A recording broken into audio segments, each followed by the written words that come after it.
Testing, testing, one, two, testing, testing. I'm a little loud over here. Oh, we are actually live, y'all. We are live. Want to go and say good afternoon to all of Baltimore and everybody in the surrounding area as we welcome you to the Circle of Mayat at TNAT Wellness Center. That's the Temple of New African Thought, where you can get all your Pan-African needs. I was expecting there to be some music in the background, but look, we just gonna keep it 100%. Look, I could play also. Y'all you know, so talented that So actually, let's start this circle of Maya out today with bringing in the ancestors with some drums. You know, it's something about the rhythm of the drums that definitely invokes some spirit, and you know, I'm appreciative of that. So we're gonna start out with a drum call. No further ado, and Dooley Parish is gonna kick us off.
I feel the ancestors in the room. Let's honor those ancestors now with some libations. Welcome followed by Didi Faluke. Welcome, everyone. It's very good to see our Queen Elder in the house, Mama Ndanu, Ashe. and second Queen of the house, Chef Camille. Ashe. And we want to continue to lift her family up in Jamaica and all other people of Cuba and the surrounding Caribbean area. Ashe, ashe. Our love and our light is with you. So I wish Baba Rose was here because he does such a beautiful libation historically, but I'm going to do the best I can. So we first want to honor those who were dispersed throughout the world. Some call them the last tribe, but we know that they are our ancestors. Those that settled were taken to North America, South America, Central America, and all throughout the globe. So we want to acknowledge them. And so I acknowledge those that were snatched and kidnapped from our continent, Africa, and dispersed all throughout the earth in the process of what they call slavery. I want to remember them, their families, as individuals, as fathers, as mothers, as children. We send you love and we send you light. Ashe? Ashe. Ashe. And then I want to acknowledge and remember those who made this country as successful as it was by their blood, by their sweat, by the terror that they had to face every day. And I don't want to focus on the horrible things that happen, but I'd like to focus on their staying power and how they overcame such adversity. So we lift up those ancestors that survived the Mid Atlantic Passage and plantation living. Ashe. Ashe. Sure. And then we want to lift up those who were very active during the Harlem Renaissance. And even though just generations their families came out of slavery, they were brilliant minds, inventors, writers, intellectuals, artists, educators, doctors. I want to lift them up, those that paved the way for many of our parents and grandparents and how they paved the way for us. Ashe? Sure. And then I'd like to lift up those who participated not only in the civil rights movement, but in the Black liberation movement, those who awakened us to the consciousness that we are African.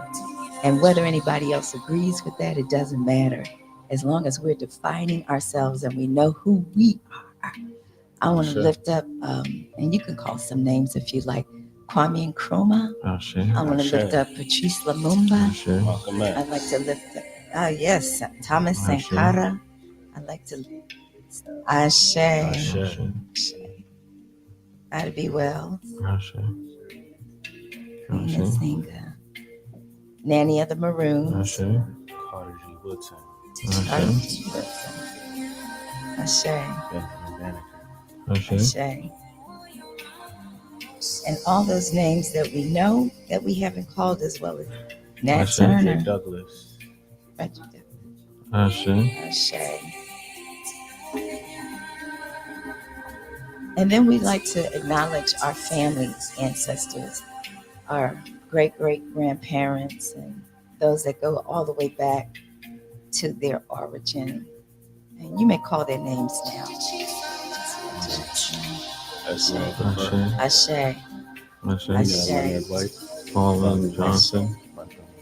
Ashe. Lily Johnson. Ashe. Ashe. Ashe. Wesley White. Ashe. Preston Winkler and Eva Winkler. And all Matt those that Conley are Green. connected to us from our father's house and our mother's house, we honor you today and we send you light and love. Asheo.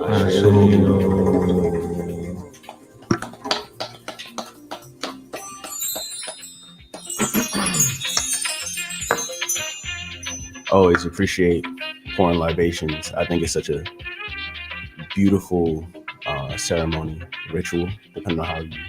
What's the right term? Ritual, ceremony? They both work. Both work. Both.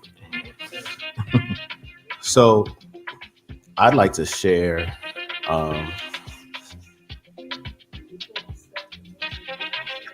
Absolutely, please. Just a little bit of nostalgia. Mama and Danu. Can I give you a proper introduction? Okay. Mama and Danu in the building. I need you to feel this love. Ashe. Was looking through some old notes and things last night, and saw a little bit of nostalgia for the African village. Okay. A song that was sung, recorded by Nina Simone, and Dr. Ray Higgins added a chorus that makes it even more outstanding. Okay. So I just like to try to cover it in my own little way. Okay. I wish I knew how it would feel to be free. I wish I could break all the chains that's holding me. I wish I could say all the things I want to say. I'd say them loud, I'd say them clear, so the whole world could hear. Knowledge of the truth will make us free. That's how Africans ought to be. Walking every day with right knowledge in our minds. Knowledge of the truth will make us free. That's how Africans ought to be. Ashe. Living every day in the power of our minds. I wish I could share all the love that's in my heart. I'd remove all those things that keep us apart. Mhm. I wish I could know what it means to be free.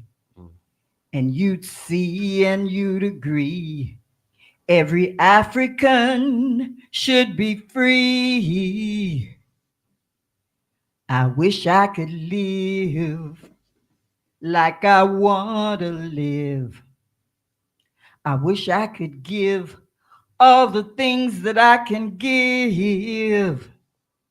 I wish we could do all the things that we can do. I know it's long overdue, but we'd be starting anew. Knowledge of the truth will make us free. That's how Africans ought to be. Walking every day with right knowledge in our minds. Knowledge of the truth will make us free. That's how Africans ought to be. Living every day in the power of our minds. I wish I could fly like a bird up in the sky. Oh, how sweet it would be if I found out I could fly.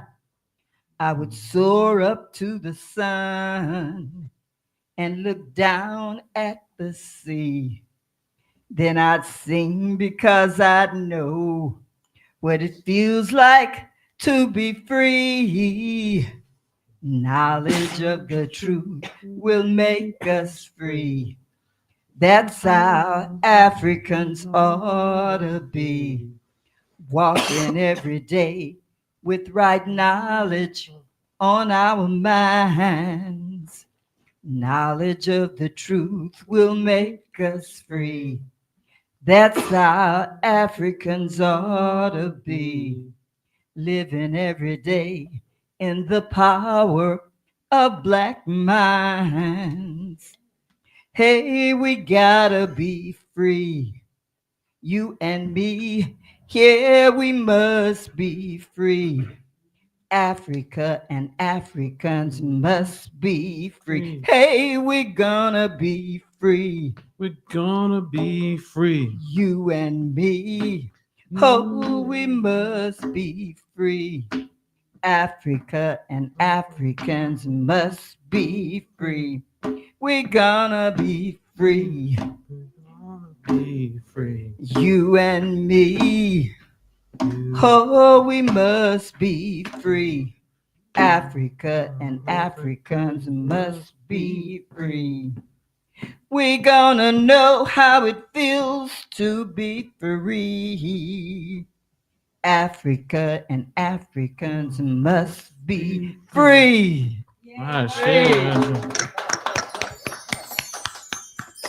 Asante Sana. Ashe. I was I come across that every now and again, Mama Ndanu. I remember, I don't know what is, maybe it's a recording we have or something, and where you kind of like, I guess you kind of like said, I'm gonna give an honor. I'm gonna. You surprised me kind of with the song. I remember you kind of practiced it and did things like that. So that's one of my. She said he said it's one of his favorite songs. That is definitely one of my favorite songs from the African Village. So thank you again for blessing us, Mama. You had given me a recording of Dr. Oh, Hagen's yeah, doing it. yeah, But I yeah. couldn't find it this time. So I said, hey, I can cover it too. Yeah. Well, it was there, but you gave me some more information. I didn't know it was like a chorus added to Nina Simone's. Oh, yeah. What song is it? That's what I wish I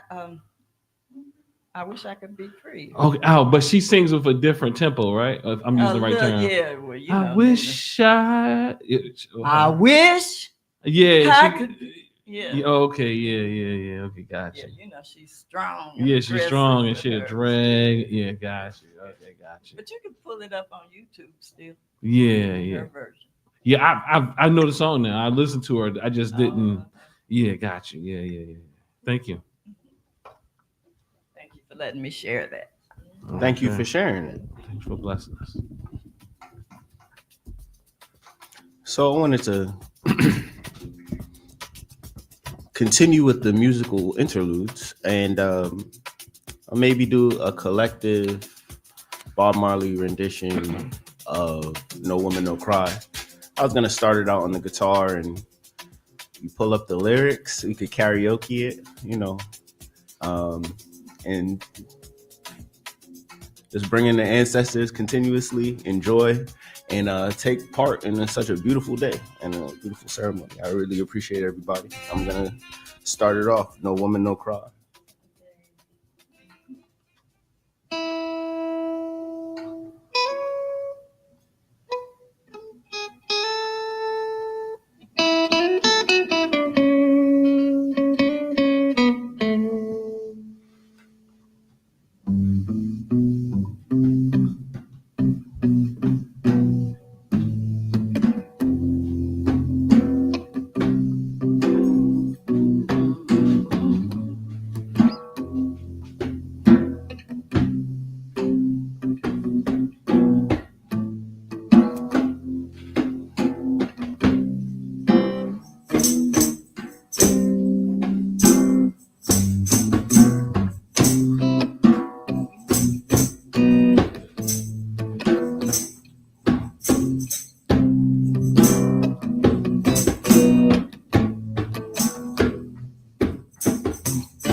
I remember when we used to sing in a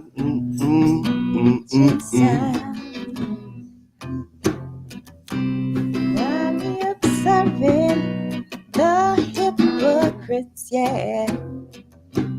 Mingle with the good people we meet. Good friends we had, good friends we've lost along the way.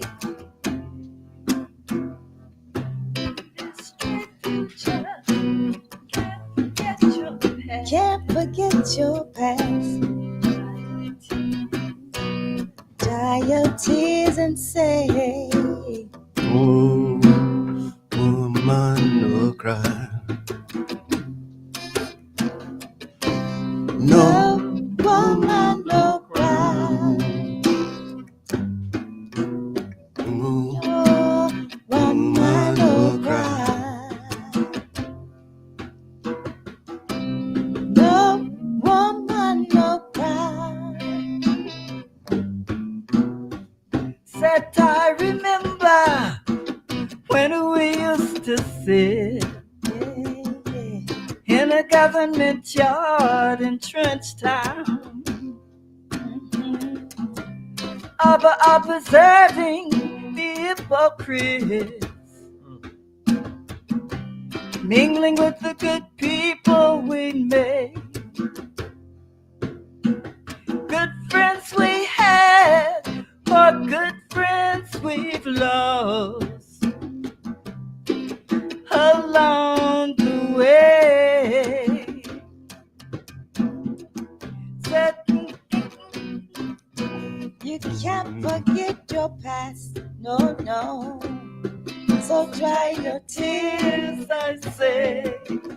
Yeah. No woman no cry. Everybody. No woman no cry. Again. No woman no cry.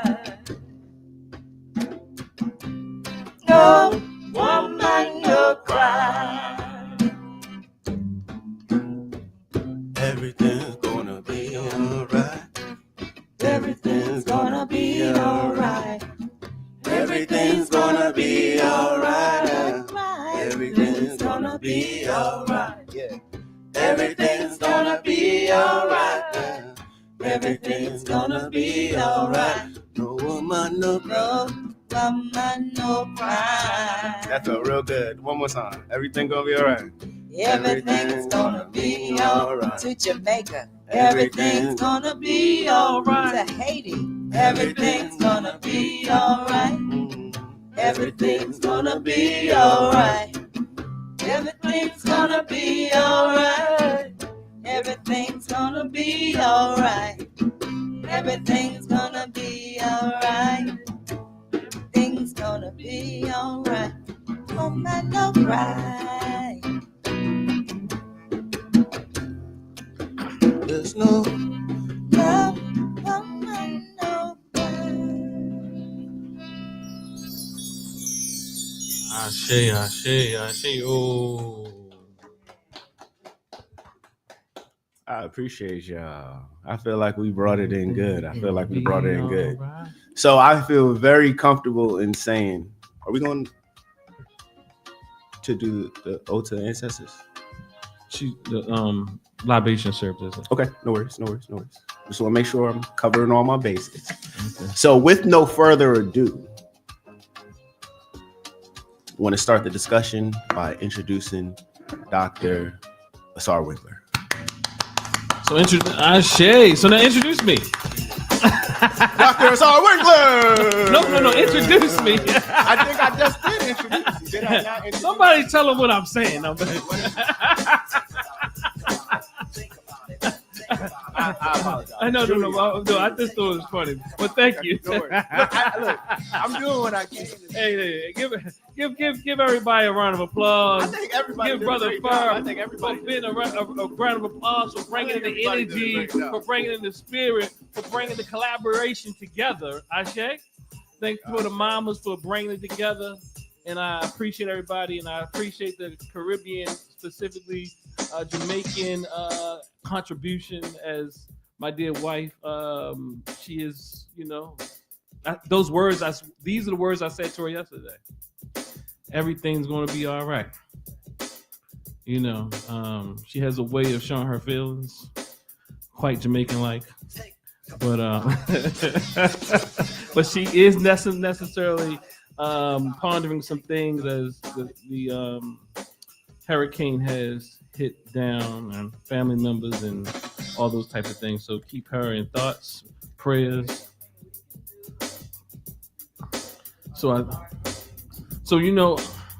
Yeah. Oh, you want the mic? So she said any donations will be fine. She had that some her families, like their houses were destroyed and roof and things of that nature. But they did have, from what I know now, I'm not sure, the shelter. They did have shelter in another house with a more concrete type roof and all that type of thing. So we send prayers to all those touched by the storm. And that, I think we should at TNAT prepare for those type of things, and also those things that that are happening right now here in this country as well.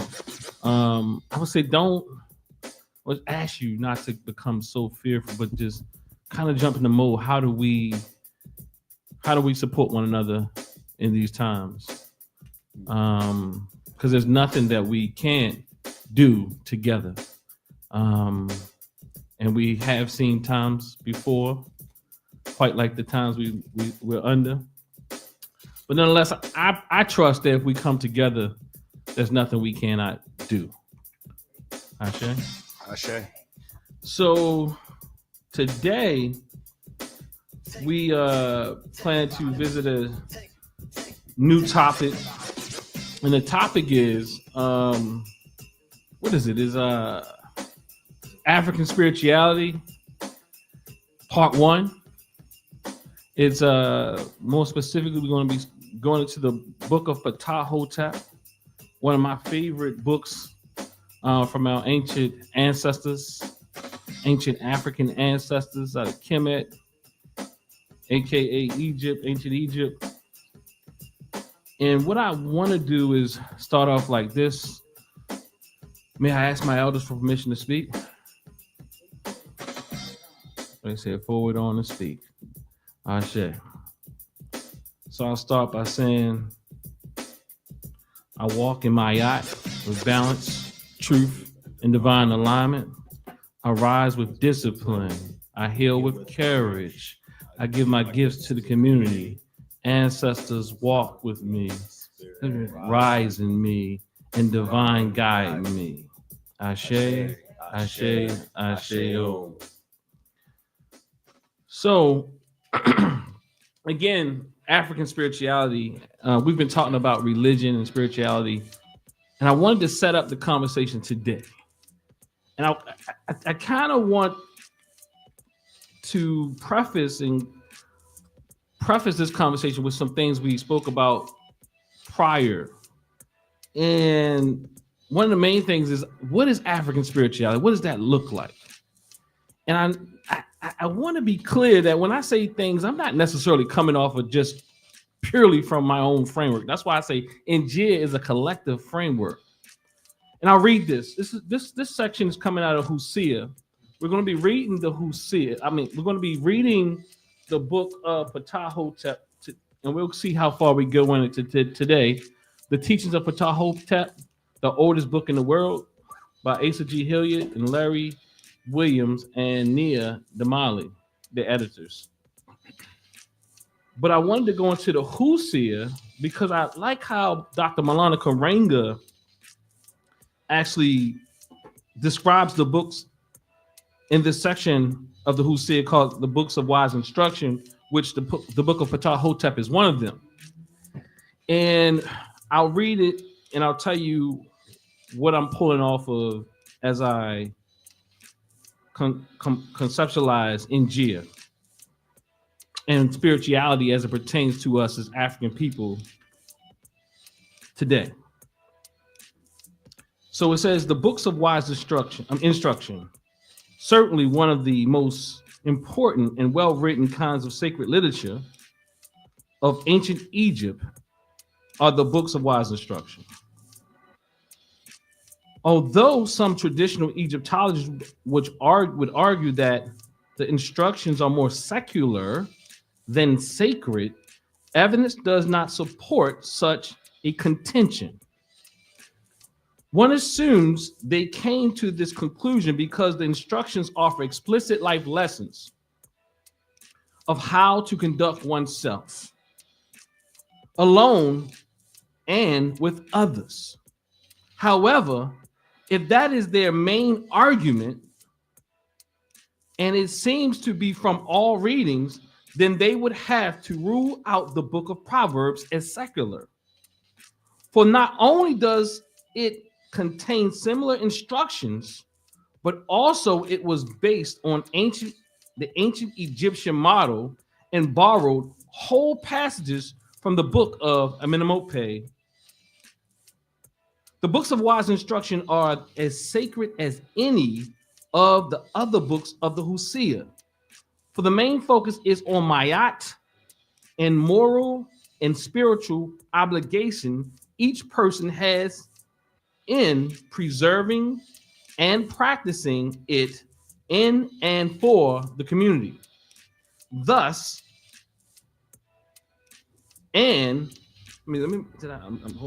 Thus, each person, not just the Pharaoh, was urged to preserve and practice Mayat, for he or she was judged by it and not granted long life on earth as well as eternal life in Amenta, aka paradise, or death and non-existence based on this.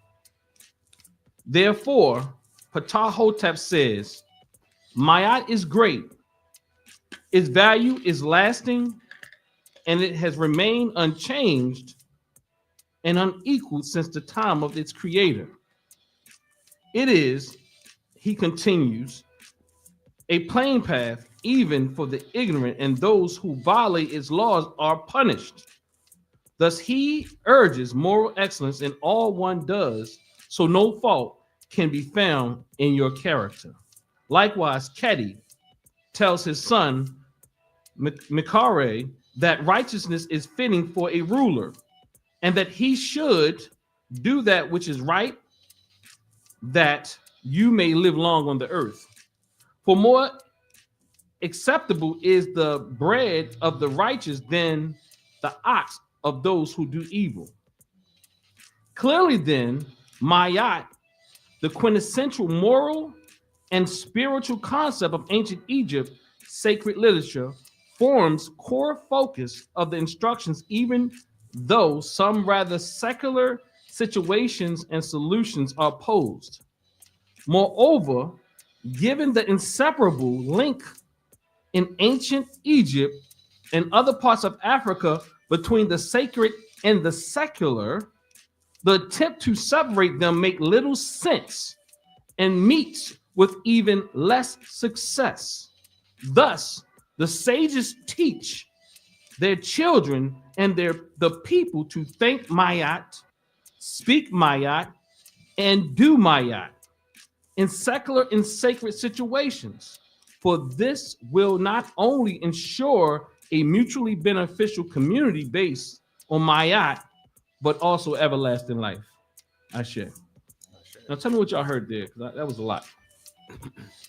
So there are a couple of things I heard there. And specifically tying it back to some of the things that we talked about in Njia. Okay, so let me first mention some of the things that I heard. So one of the things that stood out to me was that they were mentioning that some of the base of other religions were actually taken from whole passages of teachings that also teach Mayat, and that it's actually teaching the same principles, and that Mayat is pretty balanced even throughout that. I mean, it is balanced. And then I also see in some of the other conversations we were having, just as it pertains to Njia, that African sovereignty, like choosing what works for you, is important. From African spirituality and practices and teachings, as long as you can like make it make sense for your life, for where you are. And it seems like part of what is being mentioned is that Mayat covers the basis for some other religious systems. So if your worry is functioning within the system to not break rules by practicing Mayat, you actually do that if like that's where your moral compass is. And I'm gonna pause there. Okay, thank you. Yeah, and I like, well, specifically what stood out to me at the end was this: if you are afraid to, I don't know what the afraid was alluding to, but I do know there's been many conversations of, so if I stop practicing this, what do we have? And it's like said in this very fearful way. And I'm like, African culture is inclusive of all of it.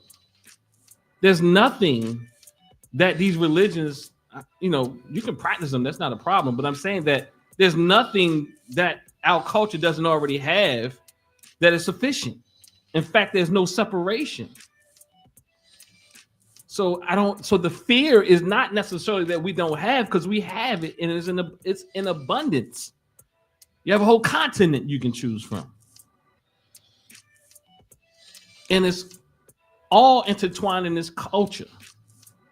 your spiritual system and your way of living is not separated. In fact, that's what I kind of argue in Njia. You about to say something, Paris? I saw you said, I argue in Njia is that I forgot. I saw your Yeah, but I can I mention something you said? I think that you said something really important just now. The spiritual system and the way of living is not separate, right? Because in an ideal situation, the religion is supposed to give you the rules for how you're supposed to live anyway, right? Mhm. But if you're already living by the moral standard or the rules, like the religion is nothing more than it's a guideline, but you may not need those guide rails. So Yeah.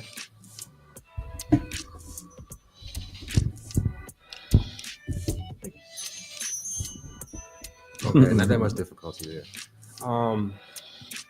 So in reference to our personal group, I had actually made a statement that kind of goes along with what you said, and it was dealing with the psychology of people in different cultures and how it's influenced and by the religion that they follow. So to piggyback on what Brother First said, also what you said too on human behavior and I feel like a lot of the fear that's in these religions kind of forces people, because out of ignorance people take the stories to be literal, and I think that's a big part of the problem too. And it's because once they lose that paradigm of being, they fear that they're either face the consequence of their actions because of the religion that they follow, or they're just lost. They have nothing to really hold them here. You know what I'm saying? So that creates a whole nother dynamic of someone being stripped away of something that could be honestly keeping them here. Because some people depend on some of these systems that aren't mentally stable. And if you take that away from them, to those group of people, it's like, I don't know what I'm going to do. I'm just lost. And I'm just full of just fear and ignorance.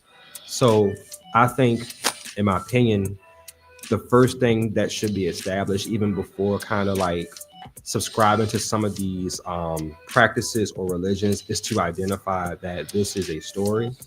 It's not, me personally, that it's not meant to be taken literally, because when you take things like literally, it kind of alters your perception of reality, and things that are logical do not seem logical to you because you're using this book as a means of, well, I'm not going to pay attention to this even though it's true, because the book that I'm following which is a part of my paradigm tells me this, and this is what's keeping me safe and keeping me mentally here and able to function in what I'm in, if that makes any sense. So yeah, you said a lot. yeah. Which part?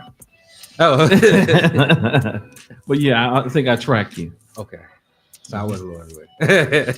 But I heard that whenever we're approaching Ma'at, there has to be a level of integrity. And I think the integrity is the thread that kind of unifies us, because we know right from wrong. Integrity is never here, there, everywhere. There's a consistent line with integrity. And I would agree with what you said about something just being a story, but many of those stories are very applicable to life. People commit adultery, people steal, people kill. And so they are examples of what human beings do at their lowest point, or when they are reacting instead of thinking. But I believe that when we approach Ma'at with the level of integrity that African spirituality teaches, then we will be unified. We will be on the same page. We may have differences, but I don't think they're so far-fetched where there's conflict as it is in religion, because religion oftentimes has been tweaked for just a few people to benefit from it and the masses to stay under the control under the few. But spirituality is a little bit different, I think. That was a deep conversation last week, spirituality and religion. But for me, religion and my observation and my experience in this country has been it was tweaked. There are definitely principles there that we can apply to elevate us, to evolve us. But the majority of what was taught in the Abrahamic religions were to keep us bound, or at least to keep us in check. And it takes a lot of discipline to dissect what is applicable for you and what somebody else established. I have a question. When you say tweak, tell me more. Tweak is what the colonizers did in terms of the information that they saw in Christendom. I'm going to use that one because that's what I'm most familiar with. And how they saw the African presence in Christendom, how they saw specific principles that Africans were practicing, and they eliminated that, one, so that we could not be their equal, and two, so that they could still have control. Just like history, just like education, things have been tweaked or removed so the truth cannot prevail. And so it is with religion also. Things have been omitted so that people don't really know who they are. Yeah, I think things have also been, what's the word I'm looking for? So you have things that were omitted, but you also, what's the opposite of omitted? Contributed. Yeah, there's things that were contributed. I had like an extra but on it.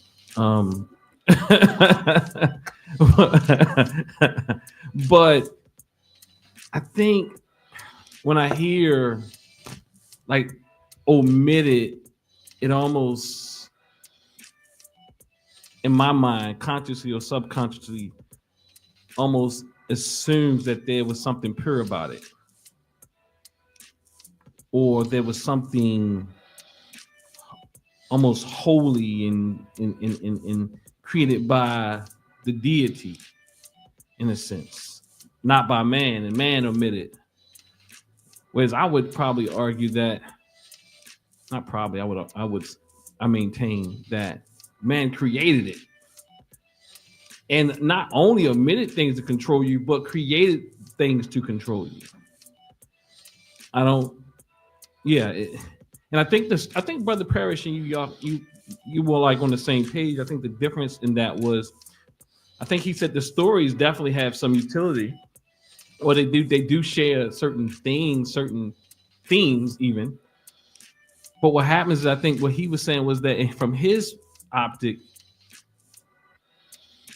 if you hold fast to these things as if they're literal, many times they can cause issues.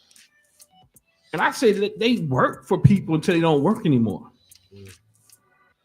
They work for people until they don't work anymore. Because I never seen, please excuse my language, people as dumb as people who cannot get out the books.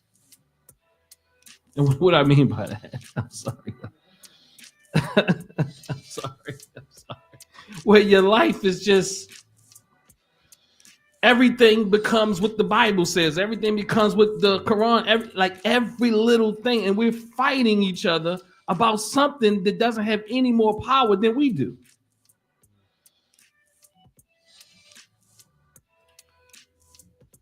But sometimes that's a perceived sense of power.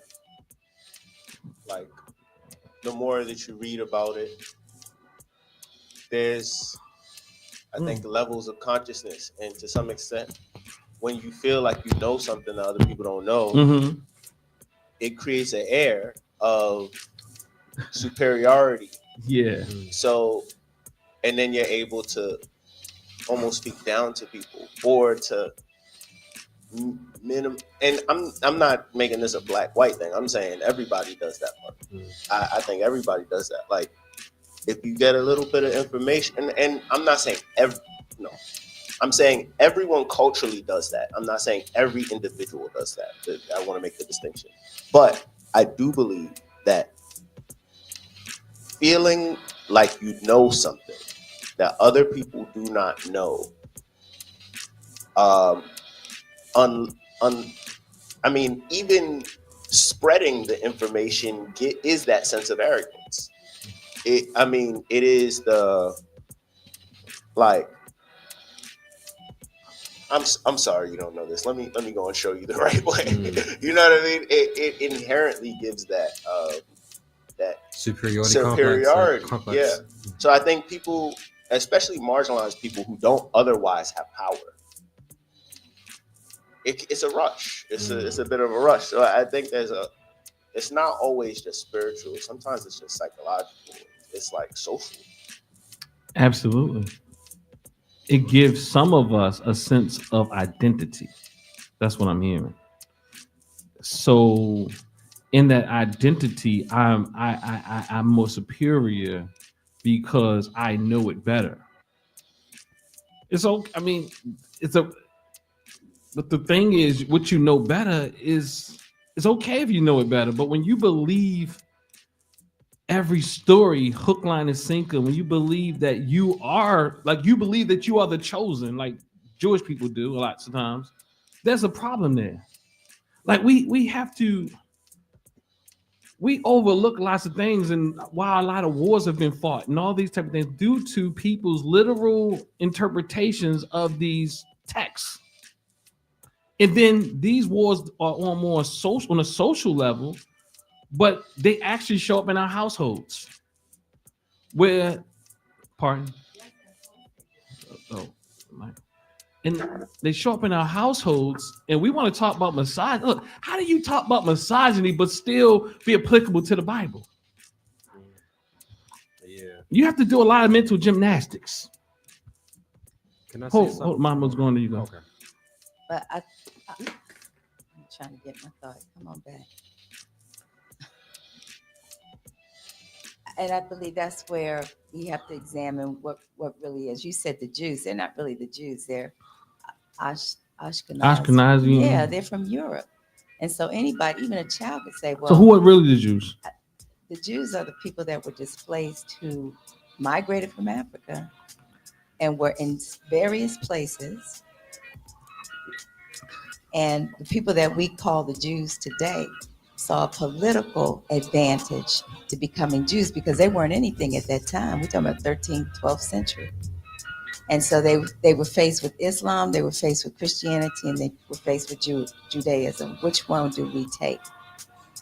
All of it's fictive. But okay. Yeah. So I'm just telling the story. I'm just saying, because they'll argue about who the Jews are. Right. You know what I'm saying? Yeah. They will argue. Everybody want to be the chosen ones. But there's been DNA proven. I just want to be American. There ain't no DNA chosen who the Jews. Go ahead. Now, wait a minute. Why not? How you do from that region? Let's say not even from the people group, but from that region.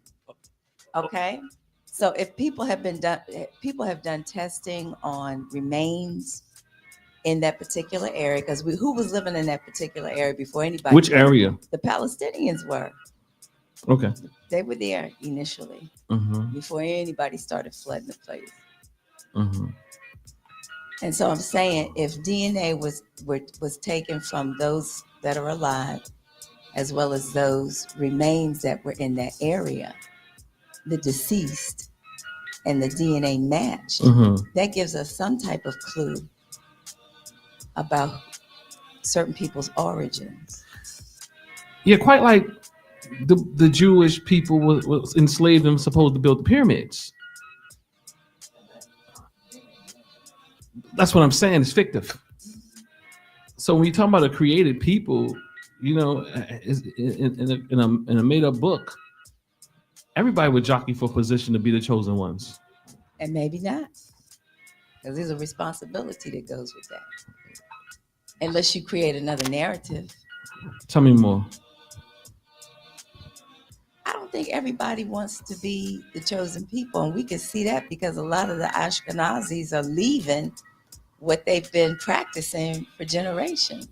You ever met people on the earth that don't in some sense, and when they get very become somewhat chosen? I would say not necessarily chosen, but esteemed. Whatever word we use. I guess that's human nature. You know what's funny about that? That goes for literally all people, because you can, there's one side that says, well, we have everything, we're chosen, and the other side that says, we're the meek shall inherit the earth, we're chosen. Or like the opposite perspective of like, well, the chosen ones are the ones who are oppressed. I've heard both of those arguments. Yeah, these are just identities that people want to create for their own purposes. But I'm thinking about it also, like part of that is if you don't have other means to build some level of pride, that also gives you a reason to fight for something sometimes and oppress other people. But exactly. I mean, I'm not saying it's the right way, but what I'm hearing is, justification, but the reality is it's all made up. That's back to that point I made earlier about taking things literally and how it can be dangerous if you subscribe to it and you just ignore the logic based upon the book you follow, because that's your paradigm. That's all I want to say. Yeah, you can make up anything. Yep. So I don't know if we can answer this or not. What existed before we started making things up as human beings? We have no idea. Ooh, I got an answer. I say that. I feel like I know what he's going to say. He's going to say nature. Are you going to say nature? I didn't get a chance to think. Oh man, I wanted. Look, my brain ain't moving. I'm dealing with all the levels of allergies today. Like Brother Lowe said something though. Oh no, I was gonna say. He always talking about No, I mean two things. Like what, when you think about it, what is the advantage of being the chosen? People. It's also put with like it's stamped with like a timeline, because it was the benefit of being the chosen. If the people who believe in the book, was the benefit of being the chosen people good for the quote unquote Jews when they were enslaved in Egypt? Were they really enslaved? But I'm just saying, I'm using this as a point. That's what I'm saying. Like, I don't see, again, I be trying not to talk about mythology as if it's real. But, so I be having to separate it. Are we talking about a story? Or we talking about reality? So the point I'm trying to make is when people decide that they're the chosen, or they fall into this chosen thing, it's still a point it's a point in their life that it is validated in their mind that it's a reason to be doing. So that's why I said, what is the reason? Because now it's a time for people who quote unquote call themselves chosen, because in this contemporary world, it lends itself to some power. It lends itself to this esteem or whatever like that. But yeah, if those same people who believe that want to trace themselves back, like you were saying, DNA evidence or whatever like that, then you're going to trace yourself back to a time when the quote unquote people who you think is chosen people did not believe they were chosen. You know what I'm saying? They didn't believe that. Like the things going around them at that time did not lend to that. Now, the other point I was going to say is it's all allegory. It's like, it's just to make you feel good, and people been doing this stuff for years, but it's just, to me, it's just to make you feel good. It's no historical records. You can't go back and find historical records. And then the people who, like you said, Brother Fur, who claim that they know a little more, the minute you challenge them with that, then they instead of just saying, oh, well, let me think, they're just going to tell you, well, you just got to believe. You just believe. So it's like, it's no historical evidence. Like, these people claim to be in Egypt all these years, but in Egyptian history, you see none of this. So it's like, see none of what? The stuff that you hear from the Bible. There's no evidence in Egyptian and Kemetic history, like during these times. Like, they claim that these people were enslaved, and then built the pyramids, but the pyramids were built long before this timeline that the Bible gives. The timeline gives this timeline where all these people can kind of meet up in their own times and see each other. One story can lead to the next, and Moses also took his staff and he parted the Red Sea, and How many days did it take? Yeah. And how many people went over? Well, they went through another thing is like they went through the wilderness, but they telling us that they went through what is present day Jerusalem, which is no wilderness, it's desert. Now, if you want to get literal in terms, I guess desert. I don't know. I'm not a person who can say the wilderness is the desert, but then you have African people who say no, that what they went through was parts of Africa. So it's like it's all allegory. Unless you see some historic, like you can go to certain beliefs systems or certain not even belief systems, cultural things, and find evidence of people like. I don't want to go so far, but like people will tell you what a dinosaur like, and then you look at a Jurassic Park and be like, oh, that's a T-Rex. Oh, that's this, that, and other. There's no evidence of that. You know what I'm saying? It's just a story. Like when you hear a dinosaur roar, we don't know if that's the. It's just it's all excitement. It's in a story. So, we are pawns for that type of thing because we feel like we need guidance. Like, but. In all sense, the natural sense of things is like you're going to be guided by what exists, like whatever exists. I keep saying that, like you exist in what exists. So that you don't need somebody to give that a name. You don't need somebody to say, "Oh, that's this" or "That's that." I find that people find it really difficult to separate the mythology from the actual reality, and that's not just biblically. I'm talking about even when you talk to people about ancient Kemet. Like a lot of people don't know the difference between Imhotep or a Dozier or versus a Asar or a Amenet or a those type of figures. They literally don't know how to disentangle them.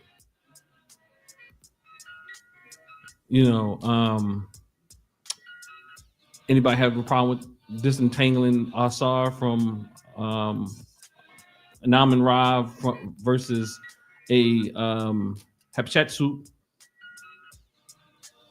I can't say that I know all of those names, but I do understand the difference between the mythology that was practiced during the time and like the actual rulers of the time. I can't hear you to that mic. I want to make sure is it on? Okay. I just want to make sure they can hear you online.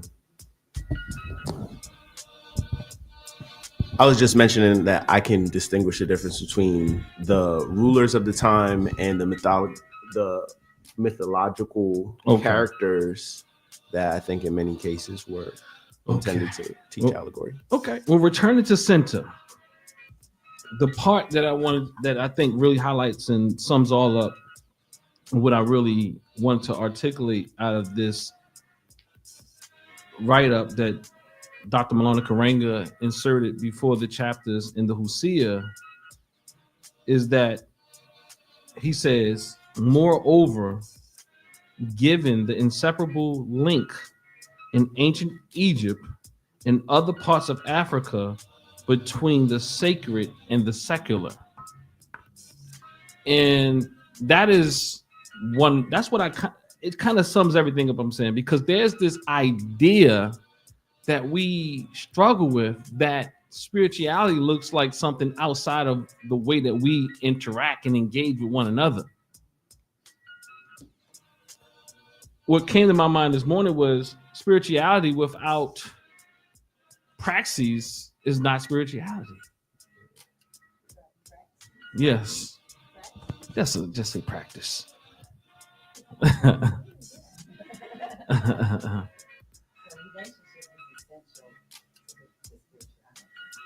You want to say it again so they can hear you? Yeah, both of y'all. Go ahead. 1, 2. Relationship is essential to spirituality. Relationships are essential to spirituality. Human relationships. All relationships. Okay. All relationships. So our relationship with nature, all means all. Okay. Yeah. All relationships. Mama and Daniel, I saw your eyes go up. You were thinking? I was about to argue that. Go ahead. No, elaboration was perfect. It just shut down what I was going to say. Oh, okay. You say relationship with everything, including nature. Because I was going to say, Including nature. yeah, like everything. But remember what I was arguing last week? Was it here I or wasn't here upstairs? last week. Wait, It was here. What I'm about to say? Pardon me. Today I can't get my words out as clear as I want to.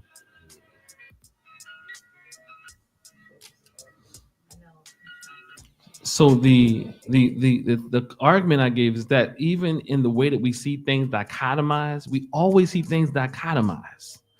Like this idea, like which is is not African per se, because the thing is that we see ourselves outside of nature. Do you So- mind defining dichotomized? Somebody help me. My tongue ain't working that great today. But a dichotomy. Yeah, separated. Yes, it's separate. We see how minds instantly, and this is why we need to really continue, because our minds continuously separate things. But when we say we spiritual, we'll never say that. We'll say, well, when you're spiritual, we see things as all connected and interconnected, and we see future generations and the past, present, and future all at once. Nothing. There's no such thing as time, space is limit. We say all these things, but we struggle with actually having those things really mean something in our minds. So then we're going to struggle with how we actually practice it, because we say things like, when I see you, I see me. But is that true? Is that just another way? Is that really true? Is that really, again, we go to our default, which is to dichotomize things, separate things, split things, see it as separate than you, other than. Somebody give Mama Donnie a mic. I want to hear. I want to hear her. So let's start off with this. Out of the Book of Ptahhotep, it says, and we'll start with the first passage. It says, "Do not be proud." I think this goes with what we were talking about a little bit earlier. Do not be proud and arrogant with your knowledge. Consult and converse with the ignorant and the wise. For the limits of art are not reached. No artist ever possessed or possesses that perfection to which he should aspire. Good speech is more hidden than greenstone emeralds, yet it may be found among maids at the grindstone.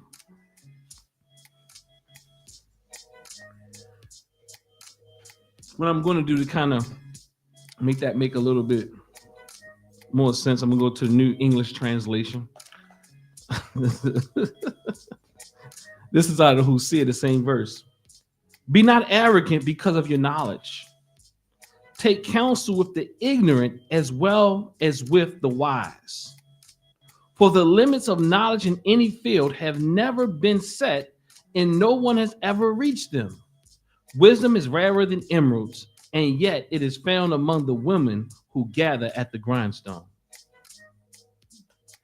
Some of y'all introduced us a few weeks back, but how does that land? How does that land with you today? There's no such thing as perfection. You can learn from a baby. You can learn from someone on a deathbed. Be humble.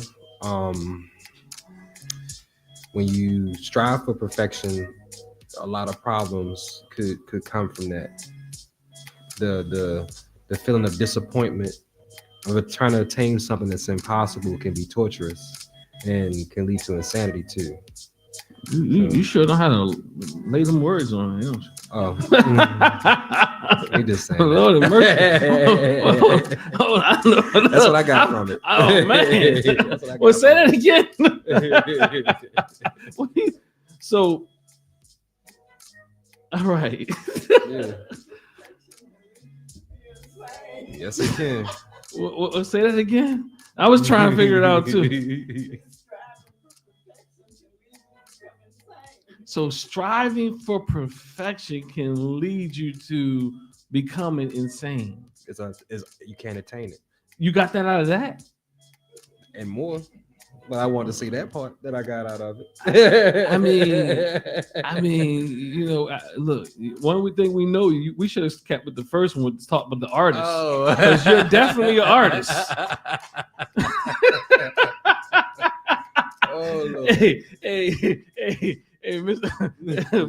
I think, go ahead. Come on. I think that passage relates quite a bit to pride, definitely knowledge, but being grounded enough, and by that I mean not just self-aware, but aware of others around you, where you can respect receiving as well as giving from anyone.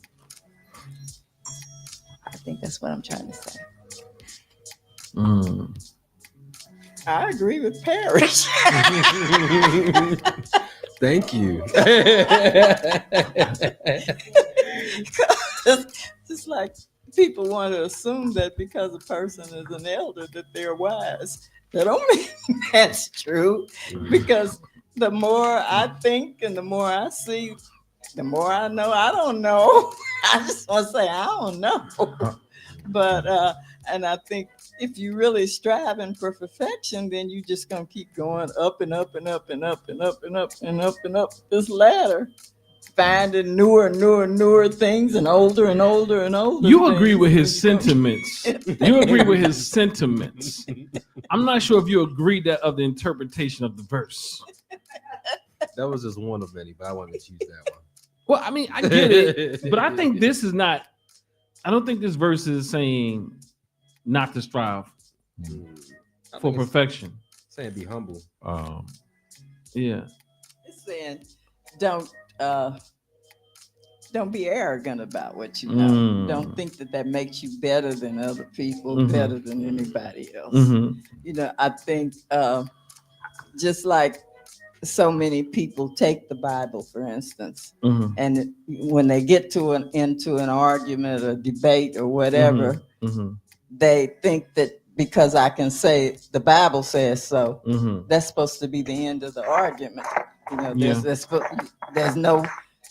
no other thing you can say to me that, you know, wins that argument or that makes what you're saying true. Yeah. And one thing when you were first asking that I was thinking about was when you were saying that following the virtues of Ma'at or whatever leads you, the person who follows them best knows that their days on earth would be longer. You know, I think there's probably some place in the Bible that has a similar thing. But a lot when I think about it, though, a lot of Christians, especially in their songs, they're always talking about when I see God. Like that's the prize, not like living their days on earth, longer days on the earth is the prize. It's more like when I see God. So does that mean, you know, death is really the real reward, to stop having to go through the struggles, to stop having to fight every day to try to figure out what's right and what's wrong, just gonna be done with. I think it's what I gather is that wisdom is, or knowledge is limitless. So you can find it in anything or any person, like or you know, like, and then when it's saying don't be arrogant, you know, it's wisdom and knowledge is subjective. So it's no way that you can rate it, you know. So just because you know what you know, you don't know what the other, you don't particularly know. I mean, you know what the other person know, and it could be the lowest of or anything. I mean, it could be anybody. Just because you know doesn't mean you know what they know, and it doesn't mean what you know is the quintessential, the right thing or the perfect thing. So I just think I gather that wisdom is limitless, you know. Yeah, I have Okay, so going back, I think Mom and Danu kind of posed the question. I'm not sure if it was rhetorical or not.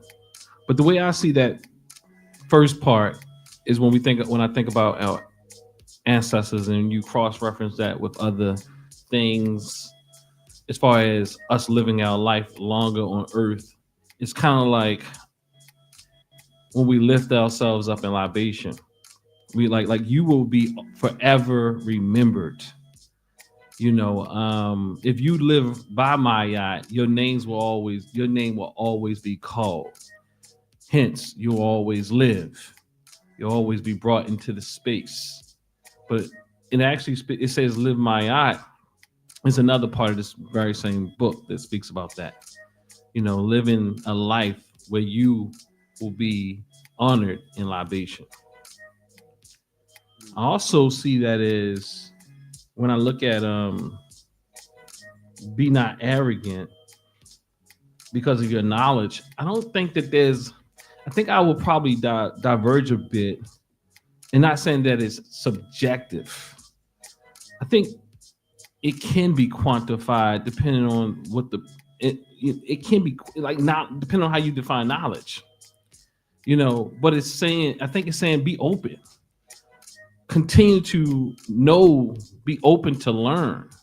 It's almost like when you look at some other cultures, it's like you could think you've reached the pinnacle of knowledge, but live every day with what some Eastern traditions may call beginner's mind. Learn from your engagement, learn from your interactions. I think it says seeking. It's also not saying not to, what I would probably suggest. It's not saying not to seek to be perfect. It's just saying you'll never get there. So keep moving, keep going, strive, knowing that there's always more that you can do. There is a then also I want to kind of deal with what Mama and Danu said. This idea of if we really listen to this would say that I don't know everything. As an elder, to me, as an elder, this allows me to be a little bit more comfortable, because this very verse is saying that you can find knowledge everywhere. You can find wisdom everywhere, and you have not reached it, and you will never reach it. So then we won't have these expectations that others have reached it. So then it can give yourself a little break, because the fact that acting like you reached it is a very hard task. But then going back to what we spoke about earlier, when we spoke about, even doesn't everybody become arrogant in their knowledge and understanding? And isn't it what these Western traditions teach? This tradition right here is saying, be not arrogant because of your knowledge. Take counsel with the ignorant as well as with the wise. For the limits of knowledge in any field have never been set, and no one has ever reached them. Wisdom is rarer than emeralds. So it doesn't say everybody can have wisdom. I think that's another thing too. It doesn't say everybody has wisdom. It says it's rarer than emeralds, and yet it is found among the women who gather at these places where you think it may not be found. Even though it doesn't say everybody has wisdom, how can we say what is wisdom? Like, you know what I'm saying? Like, how can we? That's what I'm saying. It's limitless. Like, how can we say, if someone says something, it'll be us being critical of their wisdom, of what they know. It doesn't mean it's not right or it's wise or anything, because some people are wise. Like for instance, people are book wise. And they could go through all these. They call that book smart. Book smart, yeah. That's so people difference. can be book smart, right? And they go through all these levels of being book smart, and they get these credentials. And people tend to rate their wisdom on their book smarts. But then you have people who, I use this. I'm keep using the example. people live amongst the land. They know how the land works. They know it when they see birds fly that it means this, it means that. If you don't know that, how wise are you than them? I mean, they're wise to that stuff. Well, I think there's probably a difference on how you're defining wisdom. Most of the time when I hear us in these type of circles speak about wisdom, we speak about what? Wisdom is what? Learned experiences, Applied. knowledge. Yes. So when you look at it, I think you can measure it, because you can have people who read to certain degrees of anything, and then you could obviously see how these things are manifesting in people's lives. What decisions have they made? See, but then that's a westernized way of thinking. That's how I look at it. Like, it's because we're utilizing one fraction of the idea of obtaining the knowledge, and that is how much they've read, how much they've done this. So Who did that? I mean, we just said, when we talked about it, we said it. Repeat what you just said. You come. No, I'm just saying, because I said applied knowledge. Yeah, so that's what I'm saying. So that has nothing to do with read.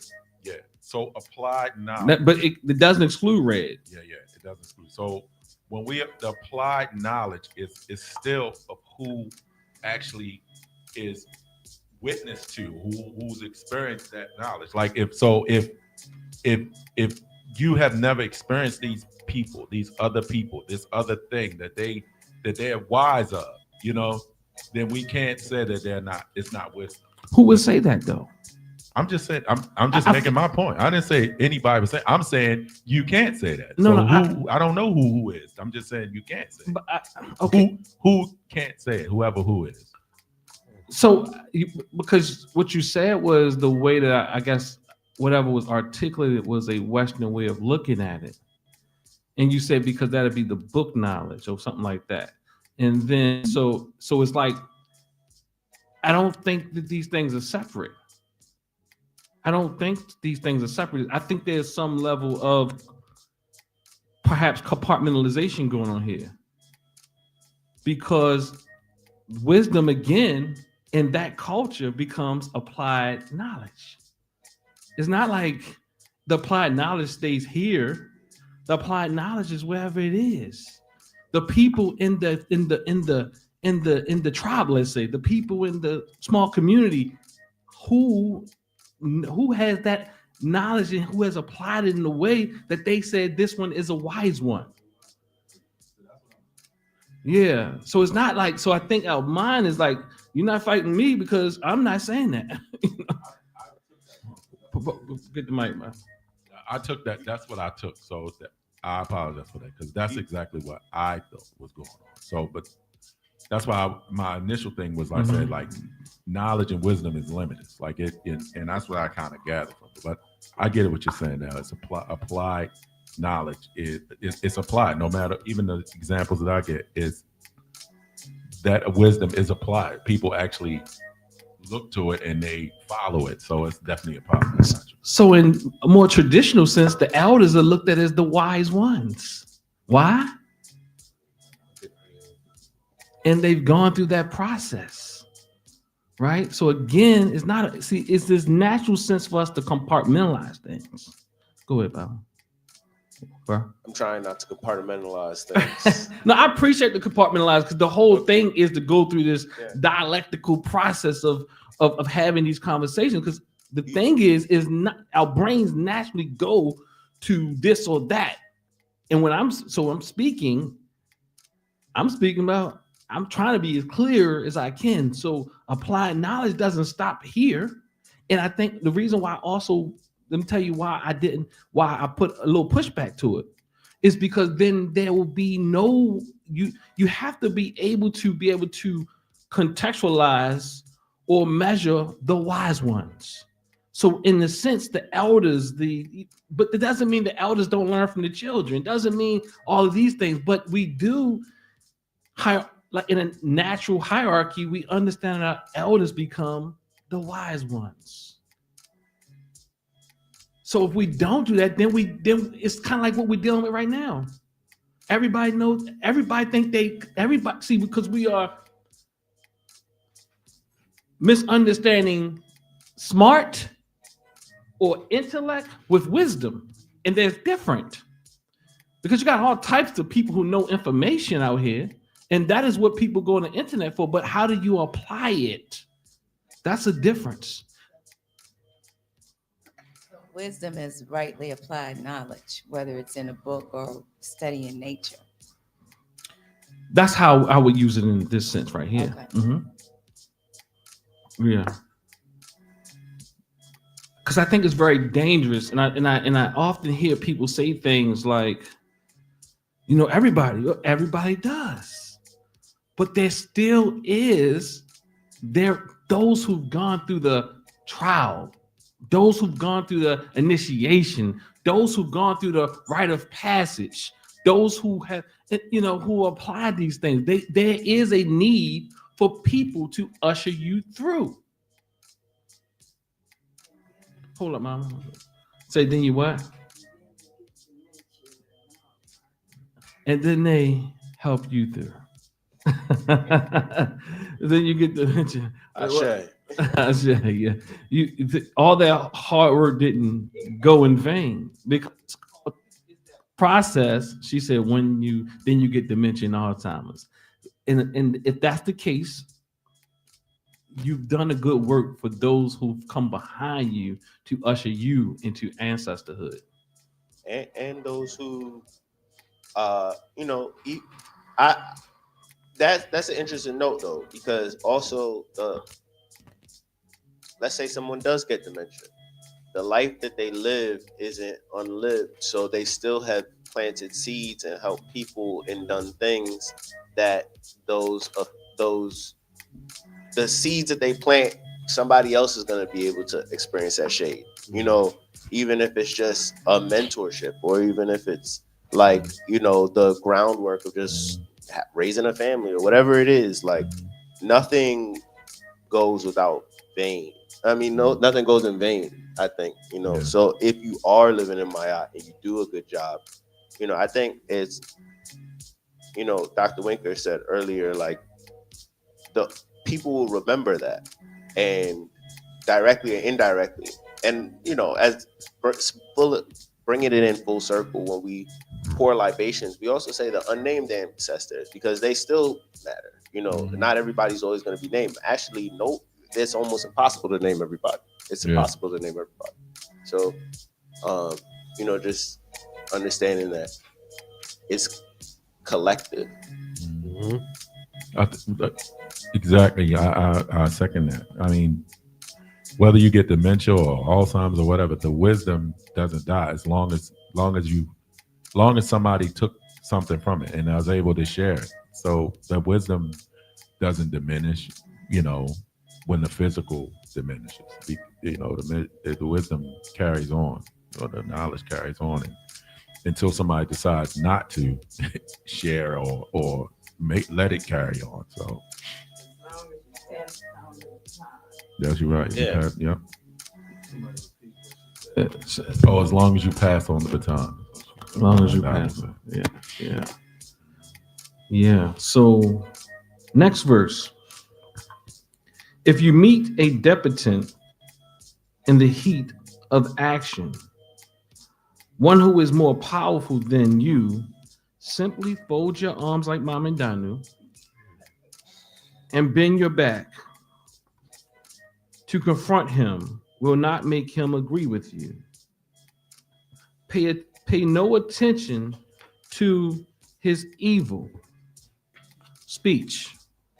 If you do not confront him while he is raging, people will call him an ignoramus.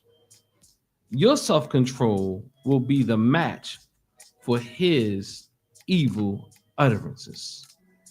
I'm gonna go down to two more verses. This is one with more power. The second one says this: if you meet a debutant in action, one who is your equal, one who is on your level, you will overcome him by being silent while he is speaking evilly. There will be much talk among those who hear, and your name will be held in high regard among the great. The third one.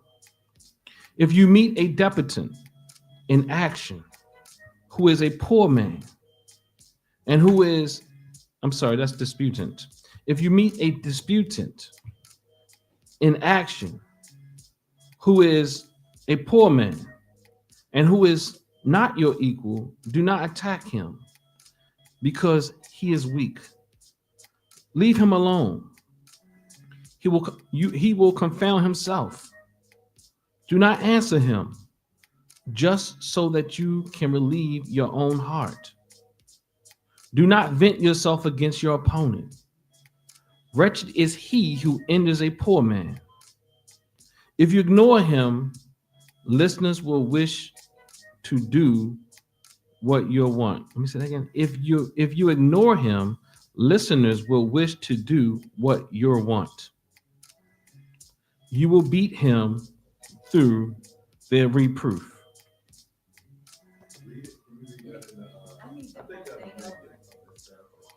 Where y'all books at? Oh, you want me to say it again? Oh, on the other verse, they might have it kind of spelled. Oh, you want the new something translation? I can.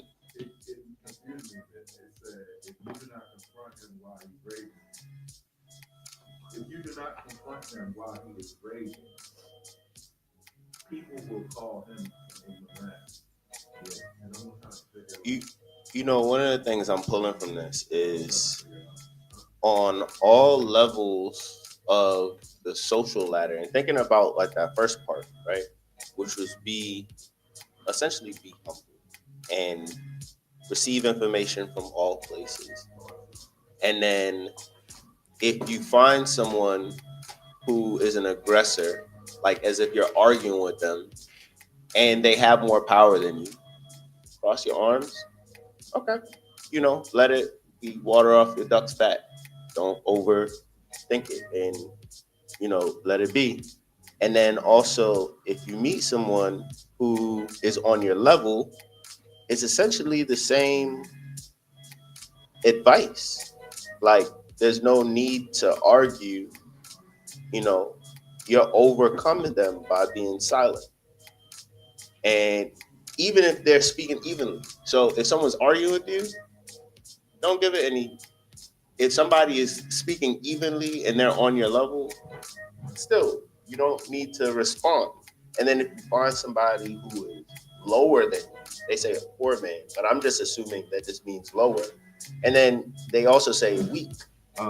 So that could be of meager status, or, you know, maybe it's a financial thing, maybe it's I'm not sure. I just assume that you have some power over them. Mm-hmm.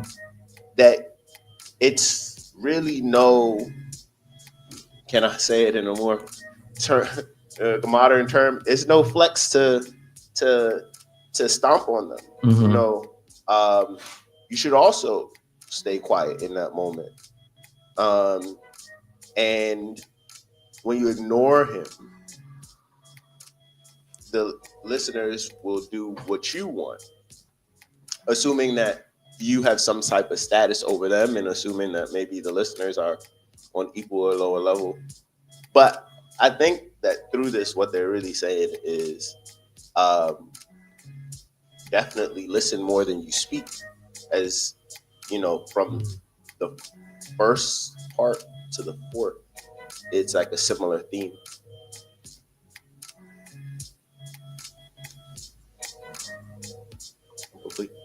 I say. So we, Brother Los, I'm forgetting that we kind of discussed these up the last gathering. So, Mama, you remember it? Yeah, all of them. Sunday. Oh, hold on, you got the mic. What is past Sunday? No, it's Monday. Monday. Mm-hmm, Monday, yeah. But from what I can recall, Mm-hmm. is it's dealing with knowledge, it's dealing with stature in life, Mm-hmm. and how really we are all the same. And so don't allow arrogance to enter any type of communication, because you can learn from a woman grinding at the millstone. You know? Yeah. And I think people that are in governance and religion, they have a tendency to select, well, these are the people that know and y'all don't know. And these are the people that can rule, but y'all can't. And what this is saying is that anybody can if they're open, really. They're not saying open, but to equate it to our conversation today, that it's possible for anybody to give knowledge and wisdom and understanding if you have the humility to accept it. Right. So now going on to if you meet a disputant in the heat of action, one who is more powerful than you, simply fold your arms and bend your back. Say, don't argue with a fool, because then you're reduced to that level. To confront him will not make him agree with you. Right. Pay no attention to his evil speech. If you do not confront him while he is raging, people will call him an ignoramus. Mm-hmm. Your self-control will be the match for his evil utterances. The match. That's a nice one. Yeah. Your self-control will be the match. Right. Anything they say? No one gets anything from two people arguing out of rage anyway. It's just a headache and no one wants to really be around it. Exactly. So it introduces the energy where I don't even want to be a part of it. I don't even care what you're talking about at this point. That's how I look at it. Right. And then the second one is more about people on your level. If you meet a disputant in action, one who is equal. Now, let's go back to the one that's over top of you. Because it's easy for those, especially if we believe those people have something over us, for us to become way more reactive. Especially if we have authority issues. Yeah. And I would argue in our community, a lot of us have authority. Let's deal with that. Yeah. A lot of us have authority, problems with authority, and then we ask, why can't we build organizations? We have the time to unpack that. Yeah, let's talk. We don't have a lot of time, but we do have some time. I'll be real brief. I don't necessarily have problems with organizational authority as I did familiar authority. And it's because I saw familiar authority abused. Mm-hmm. But I can submit to familiar authority now, Mm-hmm. because I was able to confront my resistance to authority. But it was interesting because I would be more accepting of organizational authority than I would in my own house. Let me see something. Let me give you a Njia. Say it again, Mama. Money connected to it. Yeah, money connected to it. So let's deal with that. I don't believe you, but You never believe me. You never believe me. No. So all that other stuff you said, all the other stuff I said I agree with you about. Now you said I never see. That's coming in real time. You see, but Okay. I don't believe her. But no. What in Njia we say one of the things I say is every relationships are relationships are relationships. Y'all remember that? So it's one and the same. But You don't find yourself reacting. Yes, you don't find it. It's nobody. I promise you, unless it's just a very unhealthy situation, just in general. Like, but for the most part, if you have an issue with authority somewhere, you will find that follows you wherever you go. Now, you might be able to deal with one, especially if it has rewards, as Mama and Danu said. Then you might, you hold your breath a lot because you get a good old paycheck maybe or what have you, but you still struggling behind the doors, then you go home and you show some authority, right? Like you go home and take it on your family. But typically people are people, they're who they are. When they go places in to varying degrees, it shows up. It's like you can deal with somebody that you only have to meet once a month, once a week. You can hold your breath. But when you go home with that person, that's a whole nother thing. But it definitely shows up. I would challenge that just a bit. But how do we get there though about authority? Let's unpack authority. And authority, yeah. Resistance to authority. Yeah, brother Fur, thank you. You wanted to unpack that.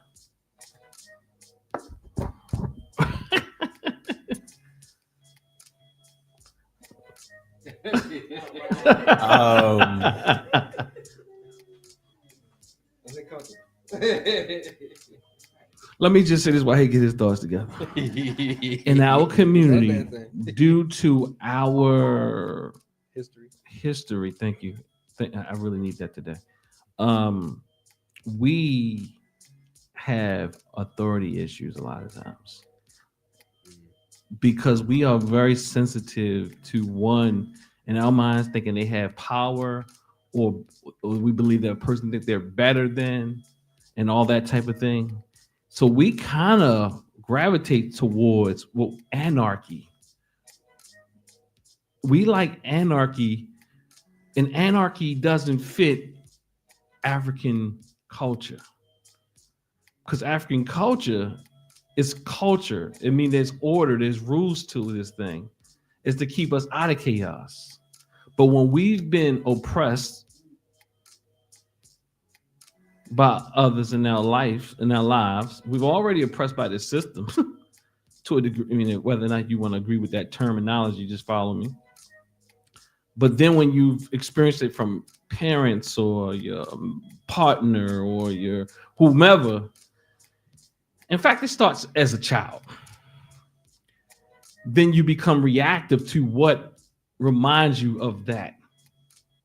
We essentially talked about that a little bit earlier today, scenario, Mama.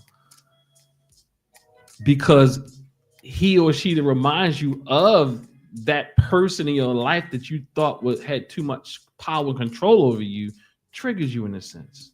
And as an adult, you don't want to be in that situation ever again. Even though this person is just doing, this person just becomes what Dr. Gregory calls an opportunity. It's not necessarily the person, it's just another opportunity for us to be triggered. It was some people here, Tina, let me see how I explain this. And I became the problem. And I realized I had to tell a person, look, y'all might need to step back. And the reason why you have to step back, you looking for the restaurant? Oh, it's closed on Sundays. All right, no problem. So thank you, Mama. You think I already know that this person's not going to be able to deal with my personality once they see that I'm a bit assertive. Anything, it doesn't matter. Or if I'm trying to do business, you're just not going to be able to deal with it. It doesn't matter how gentle I am. I can be very gentle, mindful, but because this in their mind, you ain't better than me, but it ain't that a person thinks they're better than you. Just in your mind, this person represents some authority figure that you have actually vowed that you would never have anybody be over you in a sense, in that way. And then you join organizations, or you act like you want to join an organization, or whatever it is. As Mama and Danu said, you can go to work and deal with that, although you ain't dealing with it well. But you damn sure ain't gonna do it in no Black Power movement, because then you'll say, I ain't getting paid for that. I ain't getting paid for that. And I think we should deal with this because it is in us. And we get triggered. And I can hear it even in the language when we talk, like when I'm reading these chapters and stuff, and I can hear the responses. It's so subconscious. Like I can hear the authority issue from your interpretations of things. You know what I mean? Go ahead, Mama. You about to say something? I can hear it. Like I told you, Mama, a few weeks ago, I said, people tell you everything when they talk. So, hold on. Testing. So it's there, and I see it. It's in this room even, but I see it, and I'm gentle to it to a degree. But I will say it again. The fly.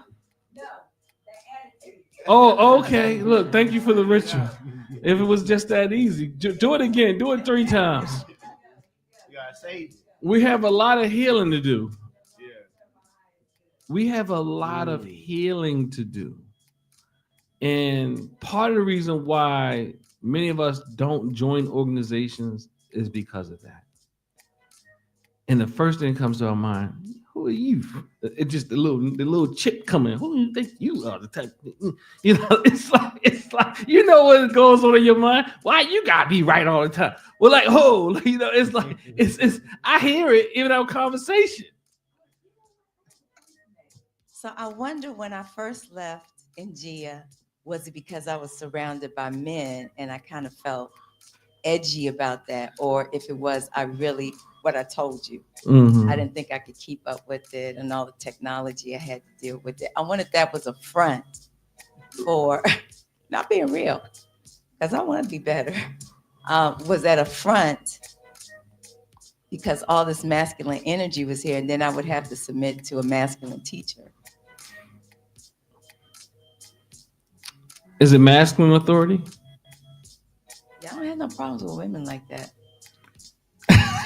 They usually have problems with me, but You didn't normally have problems with you. Seriously. Yeah, I mean, I think it could be that. And again, we get our, what do they call it? We have our, it becomes opportunity. So again, I had to ask this person, I said, that ain't gonna work. I love you, but that ain't gonna work. I mean, because I will always be your problem. And I don't want to be the problem between you and your partner. So I would have to say then it really was the work, because I'm very happy to be surrounded by these brothers. As I learn a lot, I'm happy that we wasn't talking about you though. I know that, but I'm going back to me. I'm being a little selfish right now because I'm processing what you're saying and applying it to myself. It could be more than one thing though. I understand that, but right now we talking about. You asked me a question, Okay. didn't you? Yeah. Right. So, but I'm talking to her, and she's still showing, and I'm still talking to her, and she getting frustrated because I'm still dialoguing with her. Okay, so did you see all that? I did. It came out. Let me go open the door again.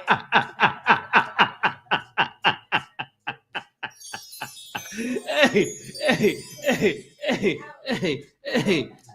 did I give her all that? I didn't, look, you know what I'm saying? That's what I was talking about the other day. You know what I'm saying? I didn't give you all that. It was just I'm a man. You got your question answered. No matter. No.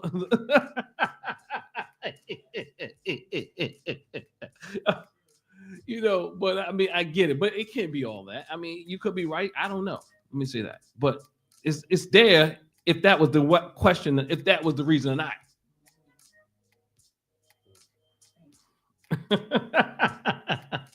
I appreciate you. I appreciate you for just being always a great example of how that thing looks in real time. You had something yet?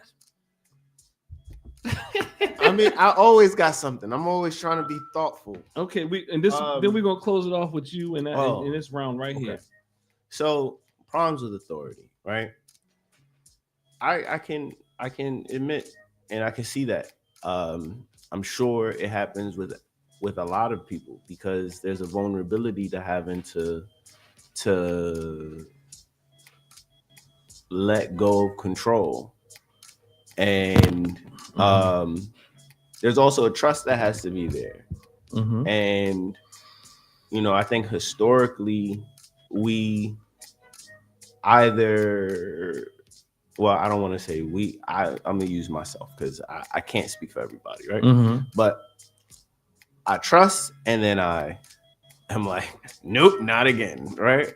So it's hard to get back to that space of like, okay, well, is someone gonna lead you the right direction? Mm-hmm.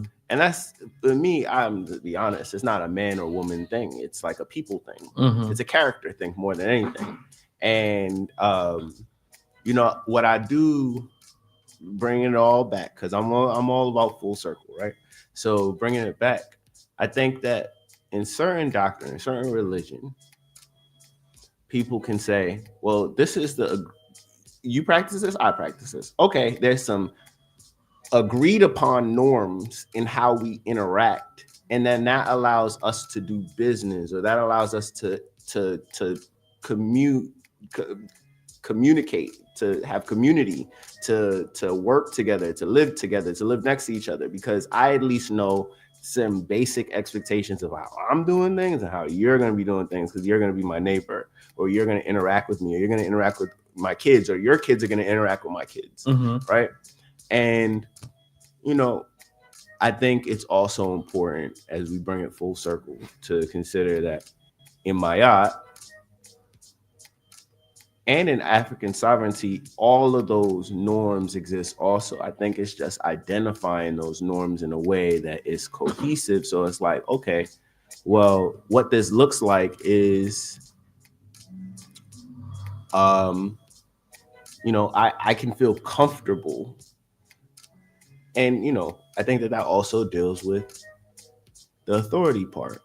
Maybe not authority directly, but like, can I feel comfortable with someone else practicing their thing next to me, and just know that we're still, you know, we can work together, right? My stream of consciousness is going. I'm trying to reel it back in, but I'm trying to tie it back together.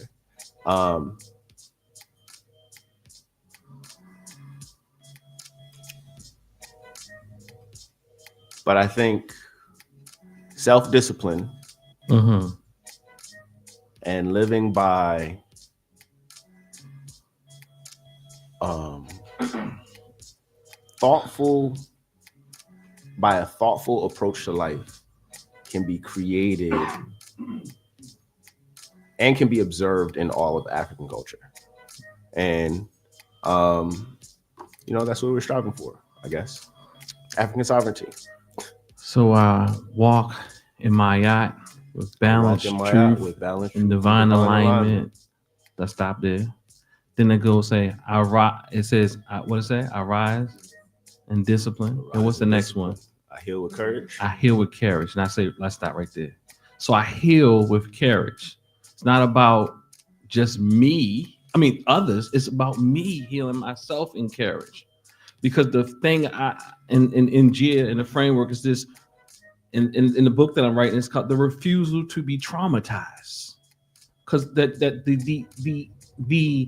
act of not trusting other people because of past experiences is the act of traumatization. It is the act of traumatizing, keeping yourself in a perpetual process of feeling traumatized, of being traumatized. To engage with people you never met in ways as if you've been hurt, or not to trust them, or not. I'm not saying go in there with your nose all wide open. What I am saying is, but if they are triggering you, or you say, I ain't dealing with people when I'm cutting off, or I'm trying and I'm seeing, so even if I'm with them, because that's the thing, you can be around people, but not really be fully vulnerable with them in a sense, or vulnerable to a degree that is really authentic. Okay, I want to ask you a question. And I don't want to go too far into a tangent, but at what point is applied wisdom and refusing to be traumatized, where's the intersection of that? Because you learn an experience, you now apply the wisdom to not go through that experience again, but also the refusal to be traumatized is to reject the previous experience and approach it with a beginner's mind. So applied, let me just answer it. I don't know if I'm answering the right way, but again, is the applied part, I think, is that you learn a lesson from your previous experience. And then the wisdom part would be to, if you now act on the lesson learned, So that means that you will change the way you. So, for example, if you went into a relationship and you just gave, and didn't receive, then you become a little frustrated when that person bounce on you. Now you can choose to be traumatized or refuse to be traumatized by engaging with people. You can be traumatized by saying, I ain't dealing with people no more. Or I'm not going to do nothing with people in this way anymore. Or you can learn the lesson and say, you know what? I can do this, but these are the changes I have to make. So that's part of that healing with carriage. These are because making those changes are very difficult, because you even have to change how you've done things before, and that takes courage because people around you are not going to like it.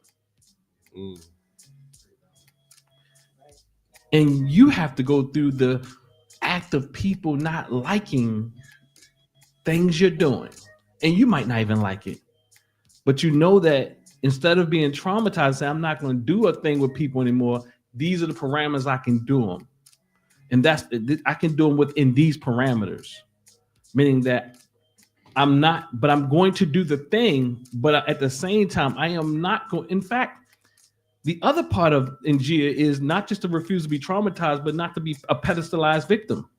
Because in that case, you can say, well, I've been victimized and not learn a lesson, and go around and do these things over and over again, the same way you've done them, and continue to point fingers at people, but not realize you have to change something about the way you're doing the thing.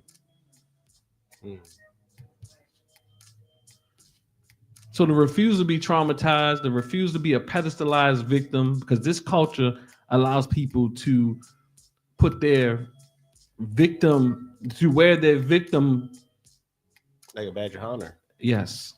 I wanted to put something else on the other side of the word, thing close up, that victimhood, a victim something as a badge of honor. A victim brand. What does it look like? What does that look like? Oh, I'm sorry, pardon. Someone is pedestalized. Pedestalized victim. Yeah. Most people in our society. And what I mean by that is most of us have been pedestalized, well, victims for a little, in some degree. But pedestalized is like, I'll give you an example of what it looks like. It's like when you talk to people and they can tell you all of what people have done to them, and people feel so sorry for them. I mean, and it's rightfully so to a degree, but it's like you never can ask them what they need to do differently. It's almost like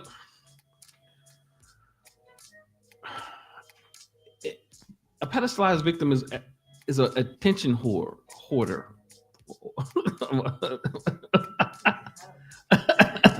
I need attention. I need people to know that what other people have done to me, and they never really tell the other part of the story lots of times. And I don't even know if they really know the other part of the story lots of the times. So it's a repeated story that gets you attention from others.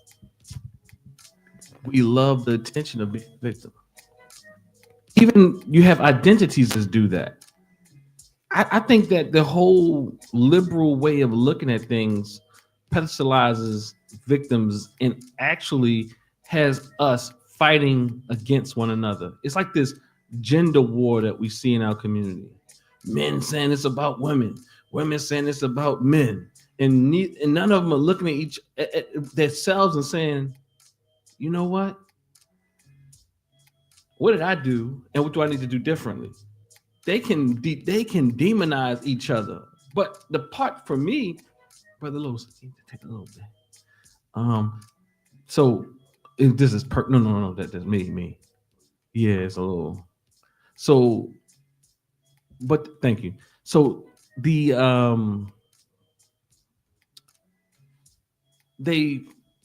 they don't even look at the system and how they've been set up to be pitted against each other. But in the system rewards that. Look, like the system rewards you being a victim. It's like, okay, thank you. When people like, I just give you an example and we'll wrap it up. But it's like when you go places and you just say, I don't feel seen. And typically it's an aspect of the identity that is different than others around you. I don't feel seen. I don't feel heard. I don't feel this. When I was here, like example, I'll give you an example. I had a student who used to be at a white school, and they said they didn't feel seen as their blackness. But then they come to an African American school and they say, my queerness is not seen. And then my woman, me being a woman is not seen, or me not being a male is not being seen, or me being a midget is not, so it's like it never ends. And the reality is we all can do that. We can all say, it's not, and I think it is something. So what do you, I mean, that's truth to, there's something that needs to be articulated, right? But rather than articulating it, it becomes more of a victim thing.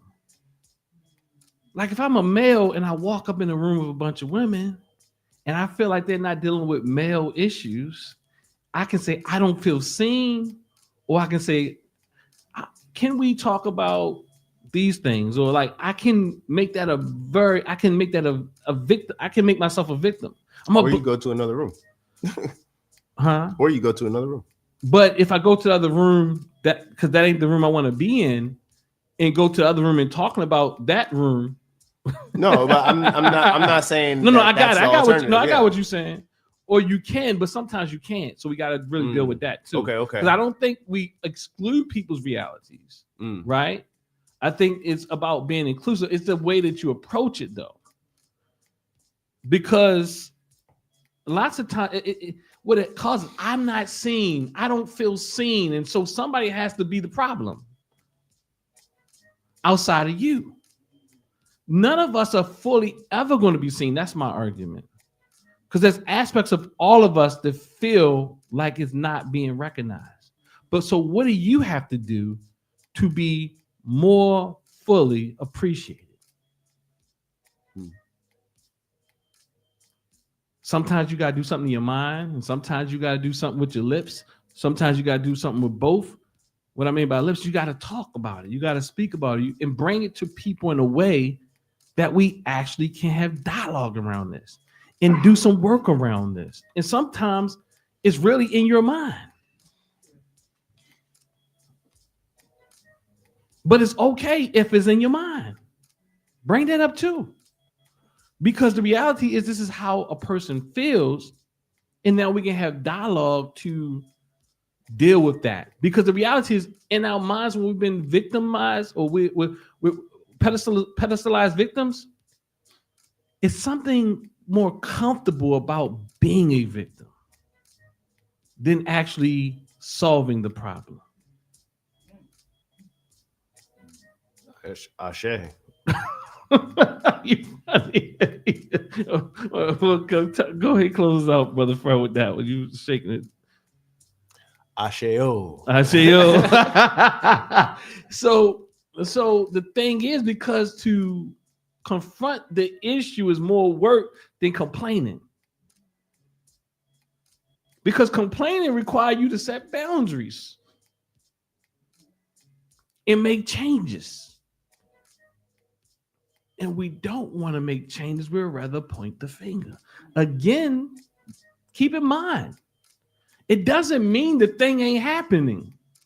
But everybody's going to overlook people or not be able to consider certain aspects about other people. Like right now, I have to go to the bathroom. Like that's why it's also essential that our elders do talk to us. Let me go back to the knowledge piece and the wisdom. It's because they've been there before. There's some very basic, simple things that I've never been 50 yet. We don't have to be all that deep.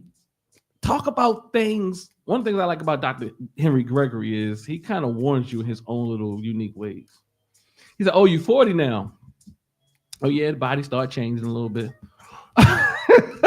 Yeah. And I went to the doctor and I got my first prescription. You're like, what? Oh, but if he had not told me that, if he had not shared certain things with me, I probably would have been prepared. I wasn't prepared, but because but the thing was though, it did help me though. Like, okay, and then I talked to him about it. Then they said, "Oh yeah, when you get 50," he said, well, hold on. I said something about my father. I was like, "Yeah, my father. I can't. It's about remembering some things." And he's like, "Oh yeah, when you're over 50." So he talks like that in a sense. You know what I'm saying? Like, and then sometimes it allows us to know that we ain't the only ones going through a thing, and it also prepares us to really, for those to come behind us, to know this is a part of the process. Sometimes we think we got to be extra deep, but we are experts in what we've experienced.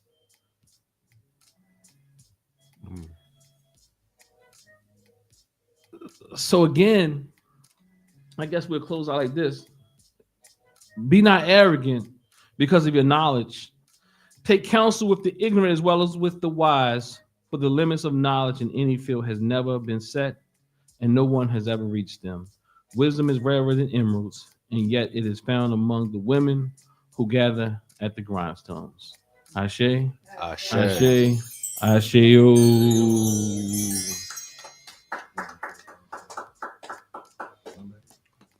So we're gonna finish off with 7 Harambe's.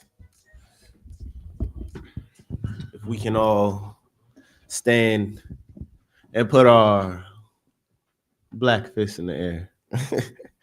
All right, coming down with each Harambe. Ready? Harambe, Harambe, Harambe, Harambe, Harambe, Harambe, Harambe.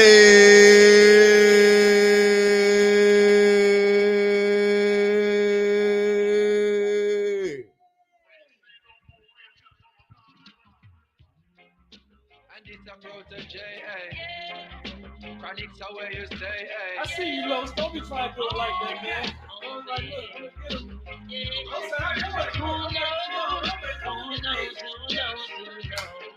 I just go where the trade wind blows, sending love to my friends and foes, and I suppose I'm pleased to be chilling in the West Indies. I provide all my wants and needs. I got the sunshine, rivers and trees. Wait.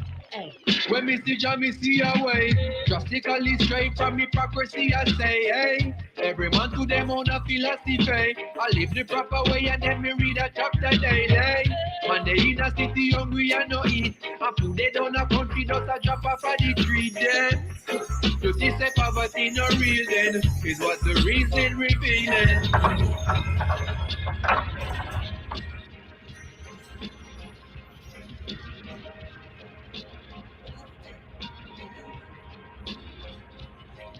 Who knows?